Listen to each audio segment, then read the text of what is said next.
Welcome back to the show. Check out these headlines. Geopolitical events around the world are shaping where we're going, and we have to pay very close attention, ladies and gentlemen. This is not about land. This is about money. And if it's about money, it's about everything that we're talking about here on this channel. We got that and so much more. Somebody roll that beautiful intro.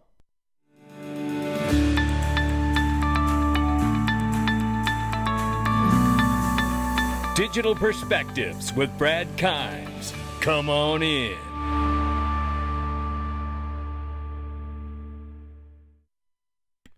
Welcome back to the show. You can follow us on Twitter and YouTube for exclusive content. Right now, $2.1 trillion market cap for crypto. The market is up 0.4%. 51,400 plus for Bitcoin, 3,000 plus, for Ethereum, and 98 billion plus market cap for Tether right now. XRP fell to the number 7 spot over the weekend as we're at 53 cents. We're off by 1.7 on the 24 and off by 4% on the 7-day. Range of price very quickly between 5290 on the bottom, 5465 on the top. We will keep an eye on as we move forward. I want to tell you right now, precious metals investments, ladies and gentlemen, gold is going up. You want to, you know where the world is happening. Physical gold. This is God's money, right? This has always been money. And this is a great way to hold a hedge to what is happening. And we're about to see a lot about what is happening. And it's happening much quicker than any of us really understand. I really do believe that, myself included. This is why I'm talking about it. So whether you want gold bars or you want gold coins, they've got something for everybody. Silver, platinum, palladium, and they have deals always. Make sure you email them, info@milesfranklin.com, and put in the subject box, dig gold, for the best prices. Don't wait. They have great specials going on right now. Do not wait and get yourself in there. Just get started. That's the biggest thing. Just get started. More than 30 nations have reportedly submitted applications to join the Brics alliance this year, reflecting their collective aspirations to reduce reliance on the U.S. dollar amidst concerns over spiraling debt. That's what we're talking about here. Now we're talking about over 24 developing countries want to join the Brics coalition, along with what we've already seen recently this year, which is the UAE, Iran, Saudi Arabia have joined recently. This is massive. Another 30 countries want to join? We already have, with Saudi Arabia, Iran, and the UAE, we already have over 80% of the world's oil production in Brics. Somewhere around 40% of the world's population. What's this all going to be when it gets 30 more nations joining Brics? They already have a GDP that rivals the G7 with the new addition of these recent countries. All of this is because the U.S. dollar amid the collective $34 trillion debt burden, ladies and gentlemen. There's your you want to know what it is? Look, this is not about land, right? This is about money. This is about the U.S. dollar. Russian foreign minister goes on to say that they've been discussing with China the possibility of taking loans out in the yuan, not the dollar. While Iran is expanding military and technical relations with Saudi Arabia. Hold on a second. We have the petrodollar agreement with Saudi Arabia. We give them military protection. Why would they want to have relations with Iran? Because they don't care about the petrodollar agreement and its exclusivity deal. They don't care about that anymore. And if you had any doubts, this should remove that for all of us. Then this. German Chancellor Scholz says he will not deliver Taurus cruise missiles to Ukraine. Well, good on him.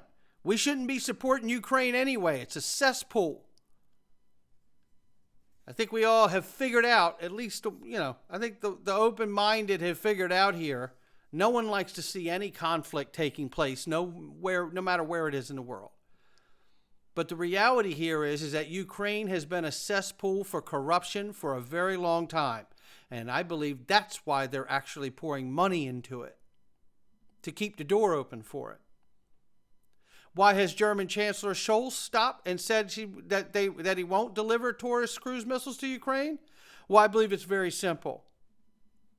Because where do they get their resource for fuel? Russia. The EU broadly gets their resources, their natural gas and oil, from Russia. So yes, they will not be sending missiles to Ukraine. But there's a bigger threat out here, ladies and gentlemen, and it's this. It is now the threat that Ukraine joining NATO will absolutely pull the entire world into a world war. Take a listen to this. Я хочу еще раз все-таки подчеркнуть это. Я говорил, но мне очень бы хотелось, чтобы вы меня услышали все-таки в конце концов. And let me give this to you here. I want to stress it one more time. I've been saying it, but I'd very much want you to finally hear me and to deliver it to your audience in print, TV, and online. Right? Все-таки в конце концов. И донесли это до своих читателей, зрителей и пользователей в интернете. Но вы понимаете или нет, что если... Do you understand it or not? The Ukraine, and I just want to be able to keep up with this, joins NATO and attempts to bring Crimea back to military means the European countries will automatically be pulled into war conflict with Russia. That's what it means. And by default, the U.S. would be involved in that too because they are our allies, right? Of course, NATO and Russia potentials are incomparable. So he goes on to say, and this is where it gets dark, we understand that they're incomparable, but we also understand that Russia is one of the world's leading nuclear states. There's the threat. And by some modern components, it even outperforms many. There will be no winners.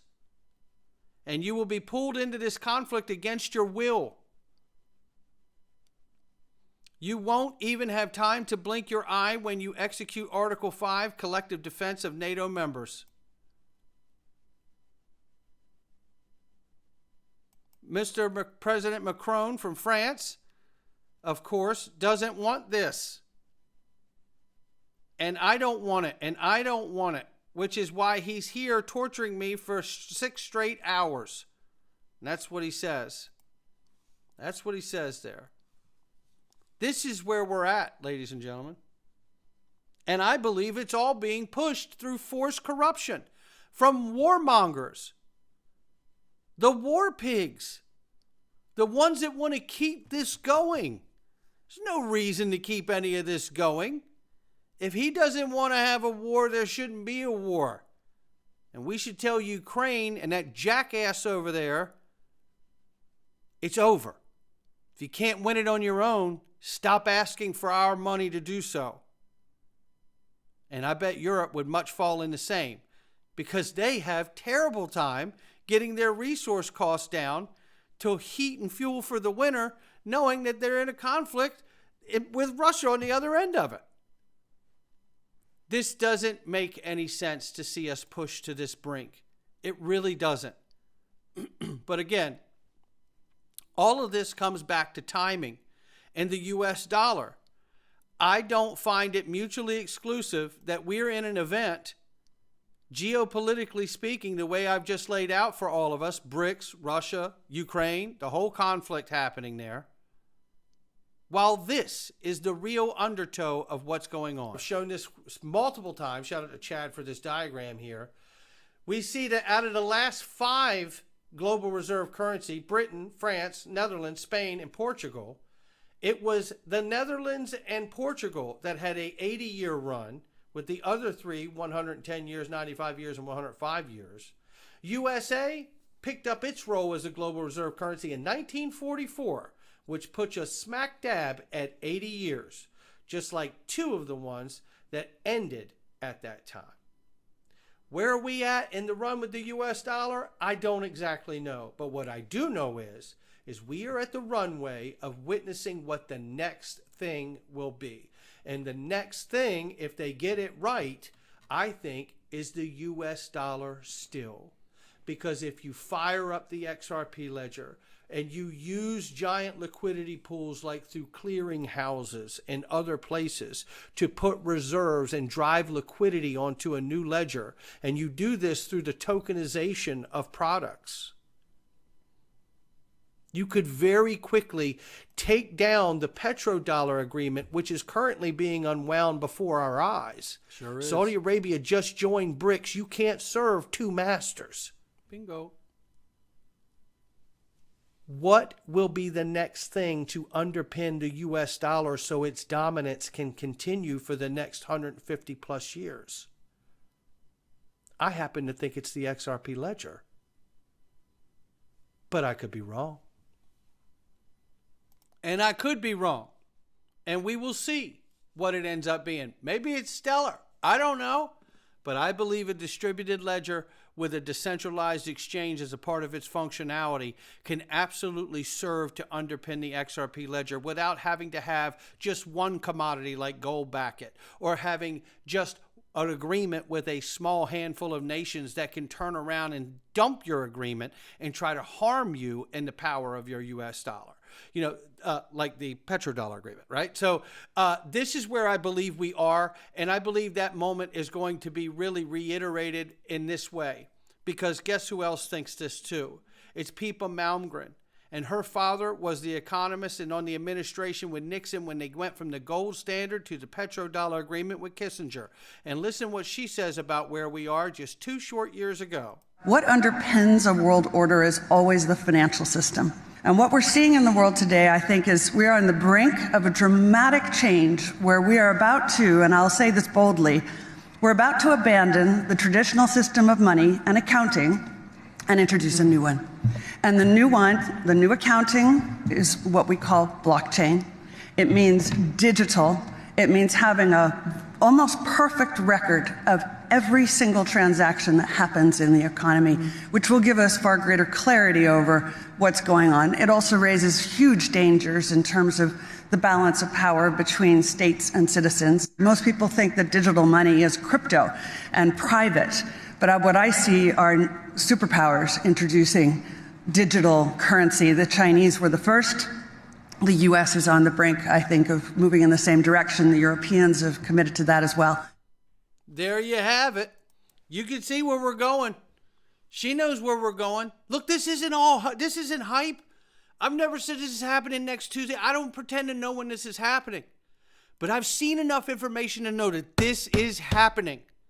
This is the window we're in. And you know what? We're not normal. If you're here, you're hearing my voice, you're not normal. You're above average as far as I'm concerned, because you have a mindfulness. You have an awareness. Doesn't make us better than anybody, but we happen to have an awareness of a macro play that's taking place here. And it's something you don't witness for 4 or 5 lifetimes. And you're aware of it. I'm aware of it. And all we need to do is keep making sure that the things are moving in the direction we understand them to be. By the way, it is scary at times too. That's why when I tell you I'm buying physical gold, I'm not trying to upsell you to anything. I never sell anything I don't use myself. And the truth is that it's a good idea to have some gold, not financial advice, during a moment like this. Will it be another 10 years before it's complete? Will it be another 10 months? I don't know. I never have pretended to know. But this is the moment we're in. There is no question about that. We've seen enough from the world taking action, not just their words, to know it's the truth. And for some more truth, we're going into the Freedom Zone, ladies and gentlemen. We're going to lay it out today. There's a Republican bill to take out the World Evil Forum, and we're going to go over it right now in the Freedom Zone. Join us at digperspectives.com, a great way to support the channel for next to nothing. digperspectives.com, click the Freedom Zone, and come on in. Not financial advice from me or anyone else.